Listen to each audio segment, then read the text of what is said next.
ಜಗತ್ತನ್ನೇ ನಡುಗಿಸಿರೋ ಕೊರೋನಾ ಮಹಾಮಾರಿ ಈಗ ಕರ್ನಾಟಕಕ್ಕೂ ಕಾಲಿಟ್ಟಿದೆ. ಇಂಥ ಸಮಯದಲ್ಲಿ ನಾವೆಲ್ಲರೂ ಜಾಗರೂಕತೆಯಿಂದ ಇರಬೇಕಾಗಿದೆ.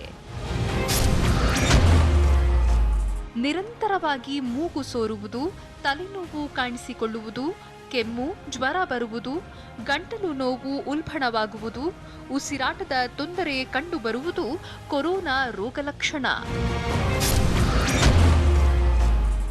ಕೊರೋನಾ ಒಬ್ಬರಿಂದ ಮತ್ತೊಬ್ಬರಿಗೆ ಹರಡುವುದರಿಂದ ಸೀನುವಿಕೆ ಮತ್ತು ಕೆಮ್ಮುವಾಗ ಕರವಸ್ತ್ರ ಬಳಸಿ ಅಥವಾ ಟಿಶ್ಯೂ ಪೇಪರ್ ಬಳಸಿ, ಜೊತೆಗೆ ದೈಹಿಕ ಸ್ಪರ್ಶ ಮತ್ತು ಹಸ್ತಲಾಘವ ಮಾಡದೇ ಇರುವುದು ಉತ್ತಮ.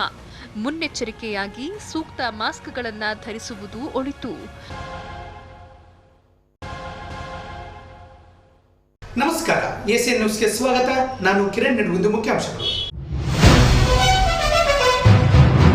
ಗಜೇಂದ್ರಗಢದಲ್ಲಿ ಕೊರೋನಾ ಭೀತಿ, ಹೊಳೆಯಾಲೂರಿನಲ್ಲೂ ಕೋವಿಡ್ ಭಯ, ಖರೀದಿಯಲ್ಲಿ ಮಗ್ನವಾಗಿದ್ದ ಜನತೆ.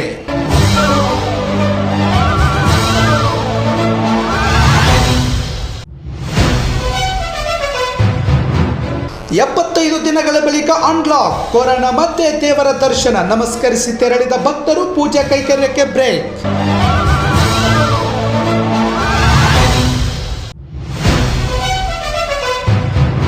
ಸಿಂದಗಿ ಚೆನ್ನಮ್ಮ ವೃತ್ತ ತೆರವಿಗೆ ಖಂಡನೆ, ತಹಸೀಲ್ದಾರರಿಂದ ಸಿಎಂಗೆ ಮನವಿ, ವೃತ್ತ ನಿರ್ಮಿಸದಿದ್ದರೆ ಉಗ್ರ ಹೋರಾಟದ ಎಚ್ಚರಿಕೆ. ಇಂದು ಬೆಳ್ಳಂಬೆಳಗ್ಗೆ ಗಜೇಂದ್ರಗಢದ ಜನತೆ ಭಯಭೀತರಾಗಿದ್ರು. ಯಾಕೆಂದ್ರೆ ಜನರೆಲ್ಲರೂ ನಮ್ಮಲ್ಲೂ ಕೊರೋನಾ ಬಂದಿದೆ ಅಂತ ಮಾತಾಡ್ಕೊಳ್ತಾ ಇದ್ರು. ಮುಂದೇನಾಯಿತು ಅಂತೀರಾ? ಈ ಸ್ಟೋರಿ ನೋಡಿ. ಕೊರೋನಾ ದಿನ ದಿನೇ ಹೆಚ್ಚುತ್ತಲೇ ಇದೆ. ಗದಗ ಜಿಲ್ಲೆಯಲ್ಲಿ 6 ಹೊಸ ಪ್ರಕರಣಗಳು ಪತ್ತೆಯಾಗಿವೆ. ಇವರೆಲ್ಲರೂ ಮಹಾರಾಷ್ಟ್ರದಿಂದ ಬಂದವರು ಎಂಬುದು ವಿಶೇಷ. 6 ಜನರ ಪೈಕಿ 5 ಜನರಲ್ಲಿ ಕೊರೋನಾ ಪಾಸಿಟಿವ್ ಬಂದಿದೆ, ಒಬ್ಬರಲ್ಲಿ ಕೊರೋನಾ ನೆಗೆಟಿವ್ ಬಂದಿದೆ. ಈ ಮಹಿಳೆ ಗಜೇಂದ್ರಗಢದವರು. ಇವರನ್ನು ಆಂಬ್ಯುಲೆನ್ಸ್ ಮೂಲಕ ಮಹಿಳೆಯನ್ನ ಕ್ವಾರಂಟೈನ್ಗೆ ಕಳಿಸಲಾಯಿತು. ಈ ವೇಳೆ ಜನತಾ ಪ್ಲಾಟಿನಲ್ಲಿ ಜನಜಂಗುಳಿಯೇ ನೆರೆದಿತ್ತು. ಗಜೇಂದ್ರಗಢ PSI ಗುರುಶಾಂತ್ ದಾಶಾಳ್, ಪುರಸಭೆ ಮುಖ್ಯಾಧಿಕಾರಿ ಮಹಾಂತೇಶ್ ಬೆಳಗಿ ಸೇರಿದಂತೆ ತಾಲೂಕಿನ ಹಿರಿಯ ವೈದ್ಯಾಧಿಕಾರಿಗಳು ಉಪಸ್ಥಿತರಿದ್ದರು. ಪಾಸಿಟಿವ್ ಇಲ್ಲದ ಕಾರಣ ಜನತಾ ಪ್ಲಾಟ್ ಅನ್ನು ಸೀಲ್ ಡೌನ್ ಮಾಡಲಾಗಿಲ್ಲ ಎಂದು ಮಾಹಿತಿ ನೀಡಿದರು.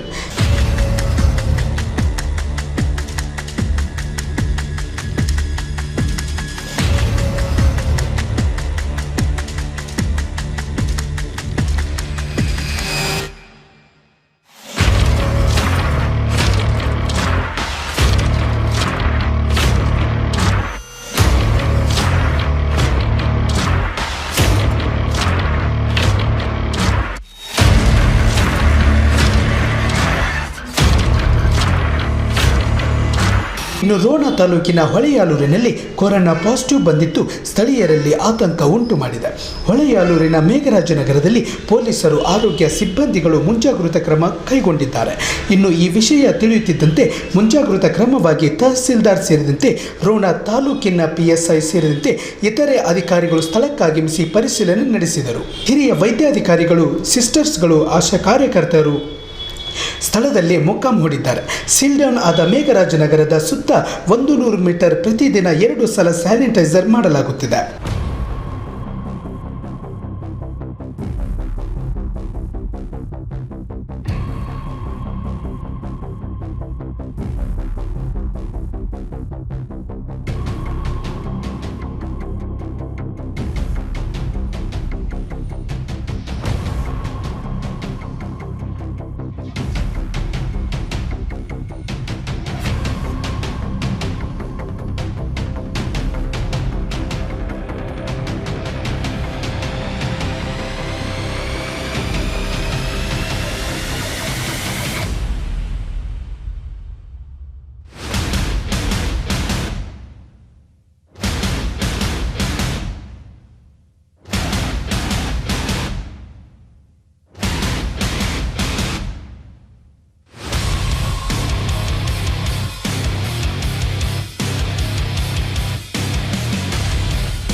ಜಿಲ್ಲಾ ಆಸ್ಪತ್ರೆಗೆ ಅವ್ರ ಮನೆ ಕೆಲಸ ಮಾಡೋರು ಎಷ್ಟು ಬಂದಿದ್ರಿ?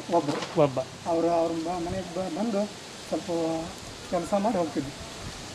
ಪಾಗ್ಯಾನ ಮಾಡಿ ಹೋಗ್ತಾ ಇದ್ರು. ಆ ಕೆಲಸ ನಮ್ಮನ್ನು ನಾವು ಜಿಲ್ಲಾ ಆಸ್ಪತ್ರೆಗೆ ಕಳಿಸಿದ್ವಿ ಸರ್. ಆ ನಂತರ ಈಗ ಅವರು ಈಗ ಈ ರಿಸಲ್ಟ್ ನೋಡಿಕೊಂಡು ಅವರು ಎಲ್ಲೆಲ್ಲಿ ಅಡ್ಡಾಡಿದ್ರು ಅವ್ರ ಕುಟುಂಬದವ್ರನ್ನ ಆ ನಂತರ ಫ್ಯಾಮಿಲಿ ಅವ್ರನ್ನ ಸೆಕೆಂಡ್ ಇದಕ್ಕೆ ನಾವು ರೆಫರ್ ಮಾಡ್ತೀವಿ ಸರ್. ಈಗ ಒಟ್ಟು ಇಲ್ಲಿ ಸ್ಪಾಟ್ದಾಗ ಎಷ್ಟು ಜನ ಇದ್ರಿ? ಈಗ ನಾವು ಇಲ್ಲಿ 4 ಮಂದಿ ಆರೋಗ್ಯ ಸಿಬ್ಬಂದಿ ಇದ್ದೀವಿ ಸರ್. ಆರೋಗ್ಯ ಸಿಬ್ಬಂದಿ 4 ಜನ.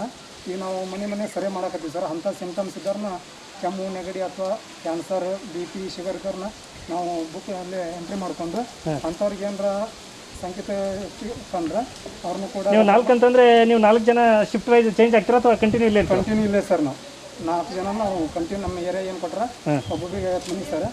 ನಾವು 50 ಮನೆ ಸರ್. ಎಷ್ಟು ಮನೆ ಅದಾರ ಏರಿಯಾದಾಗ? ಈಗ ಏರಿಯಾದಾಗ ಸರ್ 200 ಮನೆ ಇದ್ದವು ಸರ್. 170 ಮನೆ ಸರ್. ಟೋಟಲ್ 200 ಕುಟುಂಬ ಇರುವಂಥ ಮನೆ ಸರ್.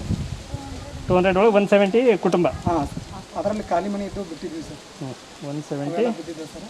ಹಾಗಾಗಿ ಈಗ ನಮ್ಮ ಎಲ್ಲ ಸ್ಟಾಫ್ ಕೂಡಿ ನಾವು ಈಗ ಸರಿ ಮಾಡಿದ್ವಿ ಸರ್. ಮಾಡಿದ್ರು ಕೂಡ ಅದ್ರಾಗ ಅಂಥವು ಯಾವ ಸಿಂಪ್ಟಮ್ಸ್ ಇದ್ದು ಗೊತ್ತಾಗಿಲ್ಲ ಸರ್. ಇದುವರೆಗೂ ಗೊತ್ತಾಗಿಲ್ಲ. ಆದ್ರೆ ಅವು ಏನು ಶಾಪ್ ಚೆಕ್ ಮಾಡೋಕೆ ಪ್ರತಿ ಸೋಮವಾರ ಗುರುವಾರ ಹೋಗ್ತಿದ್ರು ಎಲ್ಲೇ ಜಿಲ್ಲಾ ಆಸ್ಪತ್ರೆಗೆ.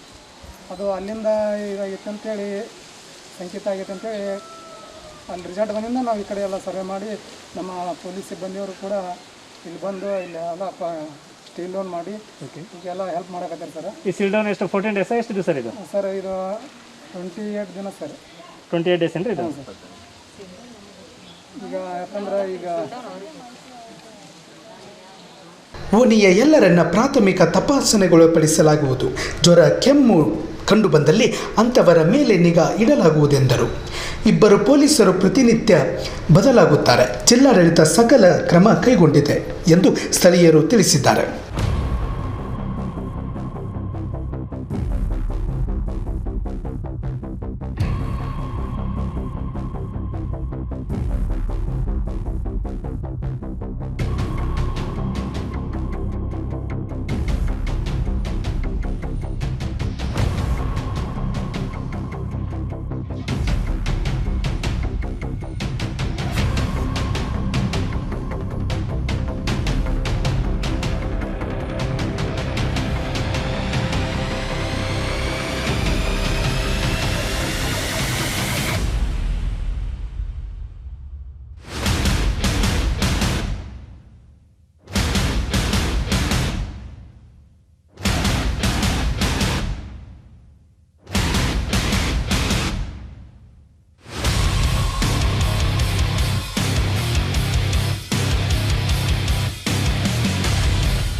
ಆದರೆ ಈ ಕೊರೋನಾ ಬಂದದ್ರಲ್ಲಿ ಆರೋಗ್ಯ ಸಹಾಯಕರು ಹಾಗೂ ಪೊಲೀಸ್ ಸಿಬ್ಬಂದಿಗಳು ಇಲ್ಲಿ ತುಂಬ ಕಷ್ಟಪಟ್ಟು ಅವರು ಎಲ್ಲ ಕಾರ್ಯಗಳನ್ನು ಮಾಡಿ ನಮಗೆಲ್ಲ ಅನುಕೂಲ ಮಾಡ್ತಾ ಇದ್ದಾರೆ.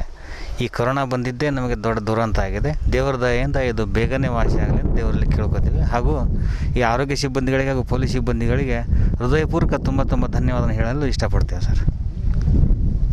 ನಾನು ಇಲ್ಲಿ ಸ್ಥಳೀಯ, ನನ್ನ ಹೆಸರು ಶ್ರೀಕಾಂತ್ ಭಗವಂತ ಪಲ್ಲಮಾಣಿ ಅಂಥೇಳಿ, ಸೆಕೆಂಡ್ ಹೊಳೆಯಾಲೂರು. ಹೊಳೆಯಾಲೂರಿನ ಕೊರೋನಾ ಪ್ರಕರಣ ಮತ್ತು ಗಜೇಂದ್ರಗಢದಲ್ಲಿ ಕ್ವಾರಂಟೈನ್ ಪ್ರಕರಣ ಸ್ಥಳೀಯರಲ್ಲಿ ಆತಂಕ ಮೂಡಿಸಿದೆ. ಇನ್ನು ದೇಶ ಅನ್ಲಾಕ್ ಆಗಿದ್ದೇ ತಡ ಗಜೇಂದ್ರಗಢದ ಜನತೆ ಖರೀದಿಯಲ್ಲಿ ಮಗ್ನರಾಗಿದ್ರು. ಒಂದೆಡೆ ಕೊರೋನಾ ಭೀತಿ ಇದ್ರೆ ಮತ್ತೊಂದೆಡೆ ಹಿರಿಯರು, ಪುರುಷರು, ಮಹಿಳೆಯರು, ಮಕ್ಕಳು ಸೇರಿದಂತೆ ಮಾರುಕಟ್ಟೆಯಲ್ಲಿ ಜನಜಂಗುಳಿಯೇ ನೆರೆದಿತ್ತು. ವಿಶೇಷವಾಗಿ ಮದುವೆ ಕಾರ್ಯಕ್ಕೆ ಖರೀದಿ ಜೋರಾಗಿತ್ತು. ಅಕ್ಕಪಕ್ಕದ ಊರುಗಳಲ್ಲದೆ ಸ್ಥಳೀಯರು ಮಾರುಕಟ್ಟೆಯಲ್ಲಿ ಓಡಾಡುತ್ತಿದ್ದ ದೃಶ್ಯ ಸಾಮಾನ್ಯವಾಗಿತ್ತು.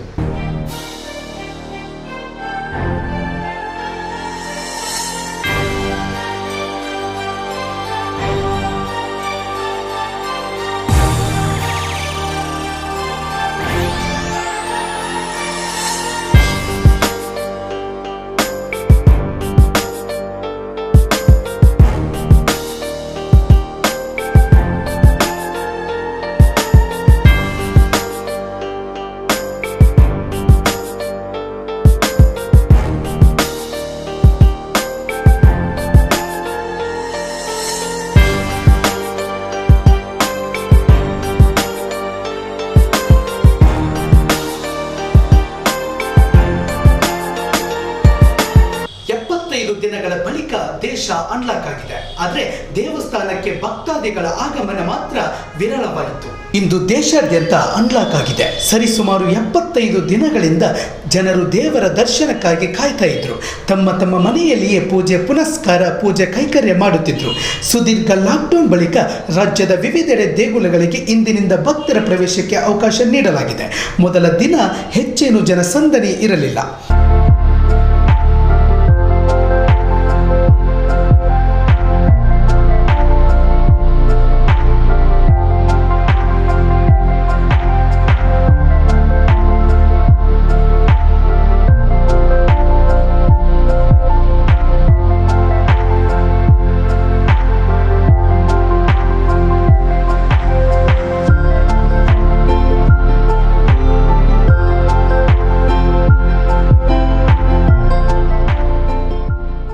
ಗಜೇಂದ್ರಗಡ ವ್ಯಾಪ್ತಿಯ ಶ್ರೀ ಕಾಲಕಾಲೇಶ್ವರ ದೇವರ ದರ್ಶನಕ್ಕೆ ಅವಕಾಶ ಕಲ್ಪಿಸಲಾಗಿತ್ತು. ಬೆಳಗ್ಗೆ 6:30ರಿಂದಲೇ ಭಕ್ತರು ದರ್ಶನಕ್ಕೆ ಬರಲಾರಂಭಿಸಿದರು.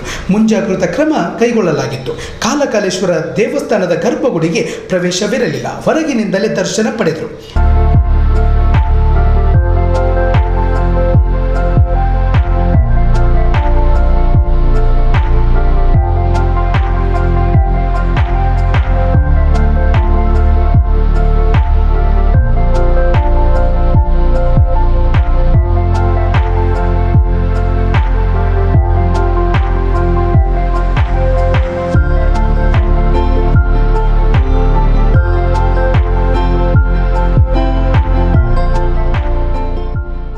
ಪೂಜಾ ಕೈಕರ್ಯಕ್ಕೆ ಅವಕಾಶವಿರಲಿಲ್ಲ.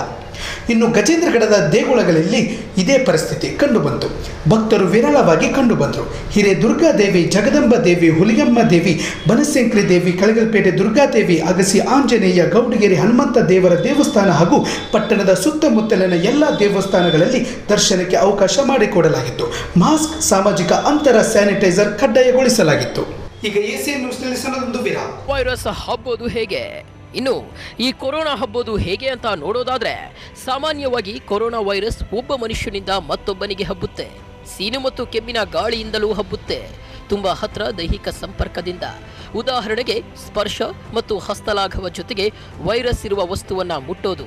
ಇದರ ಬಳಿಕ ಬಾಯಿ, ಮೂಗು ಅಥವಾ ಕಣ್ಣುಗಳನ್ನ ಕೈ ತೊಳೆಯದೆ ಮುಟ್ಟಿದ್ರೆ, ಅಪರೂಪದಲ್ಲಿ ಮಲದ ಮೂಲಕ ಮತ್ತು ಸೋಂಕಿರುವ ಪ್ರಾಣಿಗಳಿಂದ ಹಬ್ಬುತ್ತೆ ಈ ಕೊರೋನಾ. ಕೊರೋನಾ ವೈರಸ್ ಸೋಂಕಿನ ಲಕ್ಷಣಗಳೇನು? ಕೊರೋನಾ ವೈರಸ್ ಯಾವ ರೀತಿಯದ್ದು ಮತ್ತು ಸೋಂಕು ಎಷ್ಟು ಗಂಭೀರವಾಗಿದೆ ಅನ್ನೋದರ ಮೇಲೆ ಇದರ ಲಕ್ಷಣವು ಅವಲಂಬಿತವಾಗಿದೆ. ಶೀತದಂತಹ ಶ್ವಾಸಕೋಶದ ಮೇಲ್ಭಾಗದ ಸೋಂಕಿಗೆ ಒಳಗಾದ್ರೆ ನಿಮ್ಮಲ್ಲಿ ಕೆಮ್ಮು, ತಲೆನೋವು, ಜ್ವರ, ಸೀನೋದು, ಉಸಿರಾಟದ ಸಮಸ್ಯೆ, ವಾಂತಿ ಮತ್ತು ಬೇಧಿ, ನಿಮೋನಿಯಾ ಹಾಗೂ ಕಿಡ್ನಿ ವೈಫಲ್ಯ, ಮೂಗು ಸೋರುವುದು, ಗಂಟು ನೋವು, ಸಂಪೂರ್ಣವಾಗಿ ಅನಾರೋಗ್ಯ, ಈ ರೀತಿಯ ಕೆಲವು ಲಕ್ಷಣಗಳು ಕಾಣಿಸಿಕೊಳ್ಳುವುದಂತೆ. ಕೊರೋನಾ ವೈರಸ್ ಪತ್ತೆ ಮಾಡೋದು ಹೇಗೆ? ಕೊರೋನಾ ವೈರಸ್ ಪತ್ತೆ ಮಾಡಲು ವೈದ್ಯರು ವೈದ್ಯಕೀಯ ಇತಿಹಾಸ ತಿಳಿಯುವರು, ದೈಹಿಕ ಪರೀಕ್ಷೆ ಮಾಡುವರು, ರಕ್ತ ಪರೀಕ್ಷೆ ಮಾಡಬಹುದು, ಕಫ, ಗಂಟಲಿನ ಸ್ಟಾಬ್ನ ಮಾದರಿ, ಇತರೆ ಉಸಿರಾಟದ ಪರೀಕ್ಷೆ ಮಾಡಿಸಬಹುದು. ಕೊರೋನಾ ವೈರಸ್ಗೆ ಚಿಕಿತ್ಸೆಗಳು ಯಾವುದು? ಕೊರೋನಾ ವೈರಸ್ ಸೋಂಕಿಗೆ ಯಾವುದೇ ರೀತಿಯ ನಿರ್ದಿಷ್ಟ ಚಿಕಿತ್ಸೆಗಳಿಲ್ಲ. ಕೆಲವು ಜನರು ಅವರಾಗಿಯೇ ಚೇತರಿಸಿಕೊಳ್ಳುವರು. ಆದರೆ ಅದರ ಲಕ್ಷಣಗಳನ್ನು ಈ ರೀತಿಯಾಗಿ ಕಡಿಮೆ ಮಾಡಬಹುದು. ನೋವು, ಜ್ವರ ಮತ್ತು ಕೆಮ್ಮಿಗೆ ಮಾತ್ರೆ ತೆಗೆದುಕೊಳ್ಳೋದು. ಮಕ್ಕಳಿಗೆ ಆಸ್ಪಿರಿನ್ ಕೊಡಬೇಡಿ. 4 ವರ್ಷಕ್ಕಿಂತ ಕಡಿಮೆ ವಯಸ್ಸಿನ ಮಕ್ಕಳಿಗೆ ಕೆಮ್ಮಿನ ಔಷಧಿ ನೀಡಬೇಡಿ. ಕೆಮ್ಮು ಮತ್ತು ಗಂಟಲು ನೋವು ಕಡಿಮೆ ಮಾಡಲು ಬಿಸಿ ನೀರಿನ ಸ್ನಾನ ಮಾಡೋದು ಒಳ್ಳೆಯದು. ಸಾಕಷ್ಟು ವಿಶ್ರಾಂತಿ ಪಡೆಯಿರಿ. ನೀರಿನಾಂಶ ಹೆಚ್ಚು ಸೇವಿಸಿ ಕೊರೋನಾದಿಂದ ಬಚಾವಾಗಬಹುದು. Corona virus ತಡೆಯಬಹುದೇಗೆ? ಈಗ ಮನುಷ್ಯರಲ್ಲಿ ಕಾಡುವ ಕೊರೋನಾ ವೈರಸ್ಗೆ ಯಾವುದೇ ರೀತಿಯ ಔಷಧಿ ಇಲ್ಲ. ಆದರೆ ಇದು ಹರಡದಂತೆ ತಡೆಯುವ ಮೂಲಕ ಅಪಾಯವನ್ನ ಕಡಿಮೆ ಮಾಡಬಹುದು. ಇದಕ್ಕೆ ನೀವು ಈ ರೀತಿ ಮಾಡೋದು ಒಳ್ಳೆಯದು. ಸೋಪು ಮತ್ತು ನೀರನ್ನು ಹಾಕಿ 20 ಸೆಕೆಂಡು ಕಾಲ ಕೈ ತೊಳೆಯಿರಿ. ತೊಳೆಯದೆ ಮುಖ, ಮೂಗು ಅಥವಾ ಬಾಯಿಯನ್ನ ಮುಟ್ಟಲು ಹೋಗಬೇಡಿ. ಅನಾರೋಗ್ಯದಲ್ಲಿರುವ ಜನರೊಂದಿಗೆ ಹತ್ತಿರದ ಸಂಪರ್ಕವಿಟ್ಕೊಳ್ಬೇಡಿ. ಪದೇ ಪದೇ ಮುಟ್ಟುತ್ತಲಿರುವ ಜಾಗವನ್ನ ಆಗಾಗ ಚೆನ್ನಾಗಿ ಸ್ವಚ್ಛ ಮಾಡಿಟ್ಟುಕೊಳ್ಳಿ. ಕೆಮ್ಮು ಮತ್ತು ಸೀನು ಬಂದ ವೇಳೆ ಟಿಶ್ಯೂ ಅಡ್ಡ ಹಿಡಿಯಿರಿ. ಇದರ ಬಳಿಕ ಟಿಶ್ಯೂ ಬಿಸಾಕಿ ಕೈಗಳನ್ನ ತೊಳೆಯಿರಿ. ಅನಾರೋಗ್ಯವಿದ್ರೆ ಮನೆಯಲ್ಲೇ ಉಳಿಯಿರಿ. ಜೊತೆಗೆ ಸೋಂಕಿತರಿಂದ ಸಾಧ್ಯವಾದಷ್ಟು ದೂರ ಇರೋದು ಒಳಿತು. ಹಾಗೆ ಮಾಸ್ಕ್ ಬಳಕೆ ಮಾಡೋದು, ಮಾಂಸ ಮತ್ತು ಮೊಟ್ಟೆಯನ್ನ ಚೆನ್ನಾಗಿ ಬೇಯಿಸಬೇಕು. ಮೇಲಿನ ಲಕ್ಷಣಗಳು ಕಂಡು ಬಂದ್ರೆ ಕೂಡಲೇ ವೈದ್ಯರನ್ನ ಸಂಪರ್ಕಿಸಿ ಒಳ್ಳೆಯದು. ವಿರಾಮದ ನಂತರ ಮತ್ತೆ ವಾರ್ತೆಗಳಿಗೆ ಸ್ವಾಗತ. ಸಿಂದಗಿಯಲ್ಲಿ ಚೆನ್ನಮ್ಮ ವೃತ್ತ ತೆರವು ಖಂಡಿಸಿ ಪಟ್ಟಣದಲ್ಲಿ ಲಿಂಗಾಯತ ಪಂಚಮಸಾಲಿ ಸಮುದಾಯದಿಂದ ಪ್ರತಿಭಟನೆ. ಮರು ನಿರ್ಮಾಣಕ್ಕೆ ತಹಸೀಲ್ದಾರರ ಮೂಲಕ ಮುಖ್ಯಮಂತ್ರಿಗಳಿಗೆ ಮನವಿ ಸಲ್ಲಿಸಲಾಯಿತು. ವಿಜಯಪುರ ಜಿಲ್ಲೆ ಸಿಂದಗಿಯಲ್ಲಿ ಕಿತ್ತೂರು ರಾಣಿ ಚೆನ್ನಮ್ಮ ವೃತ್ತವನ್ನು ತೆರವುಗೊಳಿಸಲಾಗಿತ್ತು. ಚೆನ್ನಮ್ಮ ವೃತ್ತ ತೆರವಿಗೆ ರಾಜ್ಯಾದ್ಯಂತ ಪಂಚಮಸಾಲಿ ಲಿಂಗಾಯತ ಸಮಾಜ ಖಂಡಿಸಿದೆ. ಇನ್ನು ಗಜೇಂದ್ರಗಡ ಲಿಂಗಾಯತ ಪಂಚಮಸಾಲಿ ಸಮಾಜ ಸಾಂಕೇತಿಕ ಪ್ರತಿಭಟನಾ ರ್ಯಾಲಿ ನಡೆಸಿತು. ರ್ಯಾಲಿಯಲ್ಲಿ ತೆರವುಗೊಳಿಸಿರುವ ಚೆನ್ನಮ್ಮ ವೃತ್ತವನ್ನು ಮರು ನಿರ್ಮಿಸುವಂತೆ ಆಗ್ರಹಿಸಿದರು. ಅಷ್ಟೇ ಅಲ್ಲದೆ ಮೇ 30ರ ರಾತ್ರಿ ಸಿಂದಗಿ ತಾಲೂಕು ಆಡಳಿತ ಯಾವುದೇ ಮುನ್ಸೂಚನೆ ನೀಡದೆ ತಮ್ಮದೇ ಆದ ಇತಿಹಾಸ ಎಂದು ಪ್ರತಿಭಟನಾಕಾರರು ಆಕ್ರೋಶ ವ್ಯಕ್ತಪಡಿಸಿದರು. ಅಲ್ಲದೆ ತಹಸೀಲ್ದಾರರ ಮೂಲಕ ಮುಖ್ಯಮಂತ್ರಿಗಳಿಗೆ ಮನವಿ ಸಲ್ಲಿಸಿದರು. ಸಿಂದಗಿ ನಗರದಲ್ಲಿ ನಿರ್ಮಿಸಿದ್ದ ವೀರಮಾತೆ ಕಿತ್ತೂರು ಚೆನ್ನಮ್ಮನ ವೃತ್ತವನ್ನು ಕೆಲವು ದುಷ್ಕರ್ಮಿಗಳು ತೆರವುಗೊಳಿಸಿದ್ದ ಕಾರಣ ಪ್ರತಿಭಟನಾರ್ಥವಾಗಿ ಇವತ್ತಿನ ದಿವಸ ಆ ವೃತ್ತವನ್ನು ತೆರವುಗೊಳಿಸಿದ ಕಾರಣಕ್ಕಾಗಿ ಸಮಾಜದ ವತಿಯಿಂದ ಗಜೇಂದ್ರಗಡ ಘಟಕದ ಸಮಾಜ ವತಿಯಿಂದ ಇವತ್ತಿನ ದಿವಸ ನಾವು ಪ್ರತಿಭಟನೆಯನ್ನು ಮಾಡ್ತಾ ಇದ್ದೇವೆ. ಇದನ್ನು ಮೇಲಾಧಿಕಾರಿಗಳಿಗೆ ಮಾನ್ಯ ತಹಸೀಲ್ದಾರ್ ಅವರು ಈ ಮನವಿಯನ್ನು ಮೇಲಾಧಿಕಾರಿಗಳಿಗೆ ತಲುಪಿಸಿ ಸೂಕ್ತ ಕ್ರಮ ಜರುಗಿಸಬೇಕೆಂದು ತಮ್ಮಲ್ಲಿ ಮನವಿ ಮಾಡಿಕೊಳ್ತಾ ಈ ಮನವಿ ಪತ್ರವನ್ನು ತಹಸೀಲ್ದಾರ್ ಸಾಹೇಬರಿಗೆ ಅರ್ಪಣೆ ಮಾಡ್ತಾ ಇದ್ದೀವಿ. ಸಮಾಜ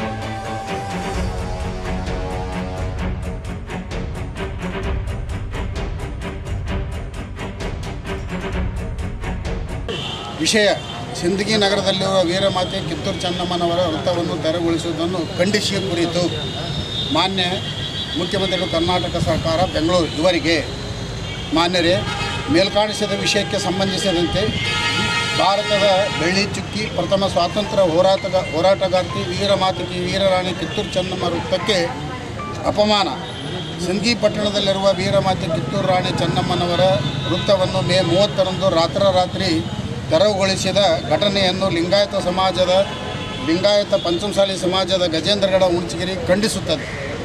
ಈ ವೃತ್ತವನ್ನು ತೆರವುಗೊಳಿಸಿದವರ ಮೇಲೆ ಕಾನೂನು ಕ್ರಮ ತೆಗೆದುಕೊಂಡು ಅವರನ್ನು ಕೂಡಲೇ ಅಮಾನತು ಮಾಡಬೇಕು ಮತ್ತು ಈ ಕೂಡಲೇ ಅದೇ ಸ್ಥಳದಲ್ಲಿ ವೃತ್ತವನ್ನು ಪುನರ್ ನಿರ್ಮಾಣ ಮಾಡಬೇಕೆಂದು, ಒಂದು ವೇಳೆ ಈ ಕಾರ್ಯವನ್ನು ಮಾಡದೇ ಹೋದರೆ ನಮ್ಮ ಲಿಂಗಾಯತ ಪಂಚಮಸಾಲಿ ಸಮಾಜದಿಂದ ರಾಜ್ಯಾದ್ಯಂತ ಉಗ್ರ ಹೋರಾಟವನ್ನು ಮಾಡಲಾಗುತ್ತದೆ ಎಂದು ಸಾಂಕೇತಿಕ ಪ್ರತಿಭಟನೆಯ ಮೂಲಕ ಸರ್ಕಾರವನ್ನು ಎಚ್ಚರಿಸುತ್ತಿದ್ದೇವೆ. ಸಲ್ಲಿಸುವ ಪ್ರಯತ್ನವಾಗಿ ಮನವಿಯನ್ನು ಸ್ವೀಕರಿಸಿದ್ದೇನೆ ಹಾಗೂ ಮುಂದಿನ ಕ್ರಮಕ್ಕೆ ಮಾನ್ಯ ಜಿಲ್ಲಾಧಿಕಾರಿ ವರದಿಯನ್ನು ಸಲ್ಲಿಸುತ್ತೇವೆ.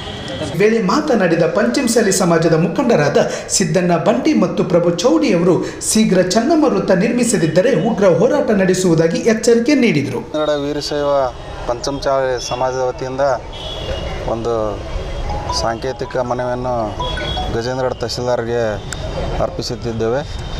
ಇದು ವಿಜಯಪುರ ಜಿಲ್ಲೆಯ ಸಿಂದಗಿ ಗ್ರಾಮದಲ್ಲಿ ಸ್ವಾತಂತ್ರ್ಯಕ್ಕಾಗಿ ಬ್ರಿಟಿಷರ ವಿರುದ್ಧ ಹೋರಾಡಿದ ವೀರರಾಣಿ ಕಿತ್ತೂರು ಚೆನ್ನಮ್ಮನ ಮೂರ್ತಿಯನ್ನು ತೆರವುಗೊಳಿಸಿದ್ದಾರೆ, ರಾತ್ರೋರಾತ್ರಿ ತೆರವುಗೊಳಿಸಿದ್ದಾರೆ. ಅದನ್ನು ನಾವು ಗಜೇಂದ್ರಗಡ ಪಂಚಮಸಾಲಿ ಸಮಾಜದ ವತಿಯಿಂದ ಖಂಡಿಸ್ತೀವಿ. ಅದೇ ರೀತಿಯಾಗಿ ತೆರವುಗೊಳಿಸಿದ ಆ ದುಷ್ಕರ್ಮಿಗಳನ್ನು ಕರ್ನಾಟಕ ಸರ್ಕಾರ ಅತಿ ತೀವ್ರವಾಗಿ ಅವ್ರ ಮೇಲೆ ಕ್ರಮ ತಗೋಬೇಕಂತಂದು ನಾವು ಪಂಚಮಸಾಲಿ ವತಿಯಿಂದ ಒತ್ತಾಯ ಮಾಡ್ತಾ, ಇದೇ ಸಂದರ್ಭದಲ್ಲಿ ನಮ್ಮ ಜಿಲ್ಲೆಯ ಸಚಿವರಾದಂಥ ಸಿ ಪಾಟೀಲ್ರಿಗೂ ನಮ್ಮ ಸಮಾಜದ ಮೂಲಕ ನಾವು ಒತ್ತಾಯ ಮಾಡ್ತಾ ಅವ್ರ ಮೇಲೆ ತೀವ್ರ ಕ್ರಮ ತಗೋಬೇಕಂತ ಹೇಳ್ತಾ ನಾನು ಸರ್ಕಾರವನ್ನು ಆಗ್ರಹಪಡಿಸ್ತಾ ಇದ್ದೆ. ನಡೆದಂಥ ವೀರರಾಣಿ ಕಿತ್ತೂರು ಚೆನ್ನಮ್ಮನ ಒಂದು ಮೂರ್ತಿಯನ್ನು ತೆರವುಗೊಳಿಸಿದ್ದಕ್ಕಾಗಿ ಗಜೇಂದ್ರಗಡ ಪಂಚಮಸಾಲಿ ಸಮಾಜದ ವತಿಯಿಂದ ಇವತ್ತು ನಾವು ಪ್ರತಿಭಟನೆಯನ್ನು ಮಾಡಿದ್ದೇವೆ. ಯಾವುದೇ ಕಾರಣಕ್ಕೂ ಇದ್ದ ಸ್ಥಳದಲ್ಲಿ ಆ ಮೂರ್ತಿ ಪ್ರತಿಷ್ಠೆ ಆಗಬೇಕು. ಒಂದು ವೇಳೆ ಆಗಲಿಲ್ಲ ಅಂತಂದ್ರೆ ರಾಜ್ಯಾದ್ಯಂತ ನಾವು ಪಂಚಮಸಾಲಿ ಸಮಾಜದವರು ಒಂದುಗೂಡಿ ತೀವ್ರವಾಗಿ ಉಗ್ರ ಹೋರಾಟ ಮಾಡ್ತೀವಿ. ಇದು ಸರ್ಕಾರಕ್ಕೆ ಎಚ್ಚರಿಕೆ. ಈಗ ನಾವು ಸಾಮಾನ್ಯವಾಗಿ ಮಾಡಾಕತ್ತೀವಿ. ಮುಂದಿನ ಸಲ ಇದು ತೀವ್ರವಾಗಿ ಇದು ಒಂದು ಏನಾರ ಜಾರಿಗೆ ಬರದೇ ಇದ್ರಂದ್ರೆ ಮುಂದಿನ ಸಲ ನಾವು ಉಗ್ರವಾದ ಪ್ರತಿಭಟನೆ ಮಾಡ್ತೀವಿ ಅಂತೇಳಿ ಈ ಮೂಲಕ ಸರ್ಕಾರಕ್ಕೆ ನಾವು ಆಗ್ರಹ ಮಾಡ್ತೀವಿ. ಪ್ರಭು ಚವಡಿ ಅವರು ಶೀಘ್ರ ಚೆನ್ನಮ್ಮ ವೃತ್ತ ನಿರ್ಮಿಸದಿದ್ದರೆ ಉಗ್ರ ಹೋರಾಟ ನಡೆಸುವುದಾಗಿ ಎಚ್ಚರಿಕೆ ನೀಡಿದರು. 2009ರಲ್ಲಿ ಈ ವೃತ್ತವನ್ನು ನಿರ್ಮಿಸಲು ಸಿಂದಗಿ ಪುರಸಭೆ ಠರಾವು ಆದೇಶ ನೀಡಿತ್ತು.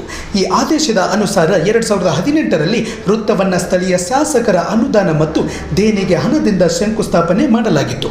ಆದರೆ ಈಗ ಏಕಾಏಕಿ 1 ಕೋಟಿ ರೂಪಾಯಿ ವೆಚ್ಚದಲ್ಲಿ ಮಾಡಿದ ಕಾಮಗಾರಿಯನ್ನು ತೆರವುಗೊಳಿಸಿರುವುದು ಖಂಡನಾರ್ಹವಾಗಿದೆ.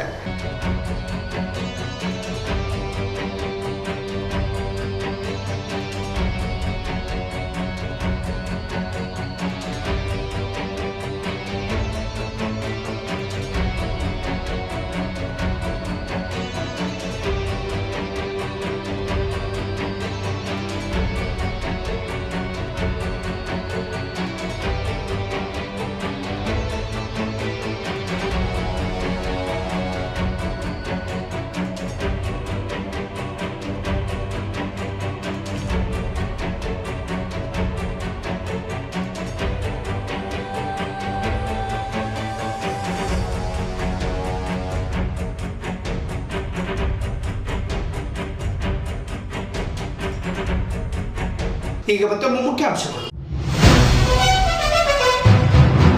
ಗಜೇಂದ್ರಗಢದಲ್ಲಿ ಕೊರೋನಾ ಭೀತಿ, ಹೊಳೆಯಾಲೂರಿನಲ್ಲೂ ಕೋವಿಡ್ ಭಯ, ಖರೀದಿಯಲ್ಲಿ ಮಗ್ನವಾಗಿದ್ದ ಜನತೆ.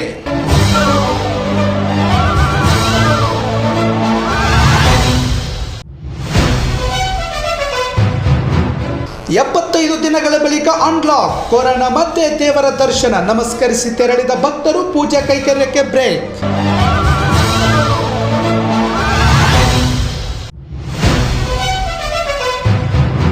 ಸಿಂದಗಿ ಚೆನ್ನಮ್ಮ ವೃತ್ತ ತೆರವಿಗೆ ಖಂಡನೆ, ತಹಸೀಲ್ದಾರರಿಂದ ಸಿಎಂಗೆ ಮನವಿ, ವೃತ್ತ ನಿರ್ಮಿಸದಿದ್ದರೆ ಉಗ್ರ ಹೋರಾಟದ ಎಚ್ಚರಿಕೆ. ಇವಿಷ್ಟು ಸುದ್ದಿಗಳು. ವಾರ್ತೆಗೆ ವೀಕ್ಷಿಸಿ ಎಸಿಎನ್ ನ್ಯೂಸ್. ವಂದನೆಗಳು. ವೈರಸ್ ಹಬ್ಬೋದು ಹೇಗೆ? ಇನ್ನು ಈ ಕೊರೋನಾ ಹಬ್ಬೋದು ಹೇಗೆ ಅಂತ ನೋಡೋದಾದ್ರೆ, ಸಾಮಾನ್ಯವಾಗಿ ಕೊರೋನಾ ವೈರಸ್ ಒಬ್ಬ ಮನುಷ್ಯನಿಂದ ಮತ್ತೊಬ್ಬನಿಗೆ ಹಬ್ಬುತ್ತೆ. ಸೀನು ಮತ್ತು ಕೆಮ್ಮಿನ ಗಾಳಿಯಿಂದಲೂ ಹಬ್ಬುತ್ತೆ. ತುಂಬಾ ಹತ್ರ ದೈಹಿಕ ಸಂಪರ್ಕದಿಂದ, ಉದಾಹರಣೆಗೆ ಸ್ಪರ್ಶ ಮತ್ತು ಹಸ್ತಲಾಘವ ಜೊತೆಗೆ ವೈರಸ್ ಇರುವ ವಸ್ತುವನ್ನ ಮುಟ್ಟೋದು. ಇದರ ಬಳಿಕ ಬಾಯಿ, ಮೂಗು ಅಥವಾ ಕಣ್ಣುಗಳನ್ನ ಕೈ ತೊಳೆಯದೆ ಮುಟ್ಟಿದ್ರೆ, ಅಪರೂಪದಲ್ಲಿ ಮಲದ ಮೂಲಕ ಮತ್ತು ಸೋಂಕಿರುವ ಪ್ರಾಣಿಗಳಿಂದ ಹಬ್ಬುತ್ತೆ ಈ ಕೊರೋನಾ. ಕೊರೋನಾ ವೈರಸ್ ಸೋಂಕಿನ ಲಕ್ಷಣಗಳೇನು? ಕೊರೋನಾ ವೈರಸ್ ಯಾವ ರೀತಿಯದ್ದು ಮತ್ತು ಸೋಂಕು ಎಷ್ಟು ಗಂಭೀರವಾಗಿದೆ ಅನ್ನೋದರ ಮೇಲೆ ಇದರ ಲಕ್ಷಣವು ಅವಲಂಬಿತವಾಗಿದೆ. ಶೀತದಂಥ ಶ್ವಾಸಕೋಶದ ಮೇಲ್ಭಾಗದ ಸೋಂಕಿಗೆ ಒಳಗಾದ್ರೆ ನಿಮ್ಮಲ್ಲಿ ಕೆಮ್ಮು, ತಲೆನೋವು, ಜ್ವರ, ಸೀನೋದು, ಉಸಿರಾಟದ ಸಮಸ್ಯೆ, ವಾಂತಿ ಮತ್ತು ಬೇಧಿ, ನಿಮೋನಿಯಾ ಹಾಗೂ ಕಿಡ್ನಿ ವೈಫಲ್ಯ, ಮೂಗು ಸೋರೋದು, ಗಂಟು ನೋವು, ಸಂಪೂರ್ಣವಾಗಿ ಅನಾರೋಗ್ಯ, ಈ ರೀತಿಯ ಕೆಲವು ಲಕ್ಷಣಗಳು ಕಾಣಿಸಿಕೊಳ್ಳುವುದಂತೆ. ಕೊರೋನಾ ವೈರಸ್ ಪತ್ತೆ ಮಾಡೋದು ಹೇಗೆ? ಕೊರೋನಾ ವೈರಸ್ ಪತ್ತೆ ಮಾಡಲು ವೈದ್ಯರು ವೈದ್ಯಕೀಯ ಇತಿಹಾಸ ತಿಳಿಯುವರು, ದೈಹಿಕ ಪರೀಕ್ಷೆ ಮಾಡುವರು, ರಕ್ತ ಪರೀಕ್ಷೆ ಮಾಡಬಹುದು, ಕಫ, ಗಂಟಲಿನ ಸ್ಟಾಬ್ನ ಮಾದರಿ, ಇತರೆ ಉಸಿರಾಟದ ಪರೀಕ್ಷೆ ಮಾಡಿಸಬಹುದು. ಕೊರೋನಾ ವೈರಸ್ಗೆ ಚಿಕಿತ್ಸೆಗಳು ಯಾವುದು? ಕೊರೋನಾ ವೈರಸ್ ಸೋಂಕಿಗೆ ಯಾವುದೇ ರೀತಿಯ ನಿರ್ದಿಷ್ಟ ಚಿಕಿತ್ಸೆಗಳಿಲ್ಲ. ಕೆಲವು ಜನರು ಅವರಾಗಿಯೇ ಚೇತರಿಸಿಕೊಳ್ಳುವರು, ಆದರೆ ಅದರ ಲಕ್ಷಣಗಳನ್ನು ಈ ರೀತಿಯಾಗಿ ಕಡಿಮೆ ಮಾಡಬಹುದು. ನೋವು, ಜ್ವರ ಮತ್ತು ಕೆಮ್ಮಿಗೆ ಮಾತ್ರೆ ತೆಗೆದುಕೊಳ್ಳೋದು. ಮಕ್ಕಳಿಗೆ ಆಸ್ಪಿರಿನ್ ಕೊಡಬೇಡಿ. 4 ವರ್ಷಕ್ಕಿಂತ ಕಡಿಮೆ ವಯಸ್ಸಿನ ಮಕ್ಕಳಿಗೆ ಕೆಮ್ಮಿನ ಔಷಧಿ ನೀಡಬೇಡಿ. ಕೆಮ್ಮು ಮತ್ತು ಗಂಟಲು ನೋವು ಕಡಿಮೆ ಮಾಡಲು ಬಿಸಿ ನೀರಿನ ಸ್ನಾನ ಮಾಡೋದು ಒಳ್ಳೆಯದು. ಸಾಕಷ್ಟು ವಿಶ್ರಾಂತಿ ಪಡೆಯಿರಿ. ನೀರಿನಾಂಶ ಹೆಚ್ಚು ಸೇವಿಸಿ ಕೊರೋನಾದಿಂದ ಬಚಾವಾಗಬಹುದು. Corona virus ತಡೆಯಬಹುದೇಗೆ? ಈಗ ಮನುಷ್ಯರಲ್ಲಿ ಕಾಡುವ ಕೊರೋನಾ ವೈರಸ್ಗೆ ಯಾವುದೇ ರೀತಿಯ ಔಷಧಿ ಇಲ್ಲ, ಆದರೆ ಇದು ಹರಡದಂತೆ ತಡೆಯುವ ಮೂಲಕ ಅಪಾಯವನ್ನ ಕಡಿಮೆ ಮಾಡಬಹುದು. ಇದಕ್ಕೆ ನೀವು ಈ ರೀತಿ ಮಾಡೋದು ಒಳ್ಳೆಯದು. ಸೋಪು ಮತ್ತು ನೀರನ್ನು ಹಾಕಿ 20 ಸೆಕೆಂಡು ಕಾಲ ಕೈ ತೊಳೆಯಿರಿ. ತೊಳೆಯದೆ ಮುಖ, ಮೂಗು ಅಥವಾ ಬಾಯಿಯನ್ನ ಮುಟ್ಟಲು ಹೋಗಬೇಡಿ. ಅನಾರೋಗ್ಯದಲ್ಲಿರುವ ಜನರೊಂದಿಗೆ ಹತ್ತಿರದ ಸಂಪರ್ಕವಿಟ್ಕೊಳ್ಬೇಡಿ. ಪದೇ ಪದೇ ಮುಟ್ಟುತ್ತಲಿರುವ ಜಾಗವನ್ನ ಆಗಾಗ ಚೆನ್ನಾಗಿ ಸ್ವಚ್ಛ ಮಾಡಿಟ್ಟುಕೊಳ್ಳಿ. ಕೆಮ್ಮು ಮತ್ತು ಸೀನು ಬಂದ ವೇಳೆ ಟಿಶ್ಯೂ ಅಡ್ಡ ಹಿಡಿಯಿರಿ. ಇದರ ಬಳಿಕ ಟಿಶ್ಯೂ ಬಿಸಾಕಿ ಕೈಗಳನ್ನ ತೊಳೆಯಿರಿ. ಅನಾರೋಗ್ಯವಿದ್ರೆ ಮನೆಯಲ್ಲೇ ಉಳಿಯಿರಿ. ಜೊತೆಗೆ ಸೋಂಕಿತರಿಂದ ಸಾಧ್ಯವಾದಷ್ಟು ದೂರ ಇರೋದು ಒಳಿತು. ಹಾಗೆ ಮಾಸ್ಕ್ ಬಳಕೆ ಮಾಡೋದು, ಮಾಂಸ ಮತ್ತು ಮೊಟ್ಟೆಯನ್ನ ಚೆನ್ನಾಗಿ ಬೇಯಿಸಬೇಕು. ಮೇಲಿನ ಲಕ್ಷಣಗಳು ಕಂಡು ಬಂದ್ರೆ ಕೂಡಲೇ ವೈದ್ಯರನ್ನ ಸಂಪರ್ಕಿಸಿ ಒಳ್ಳೆಯದು.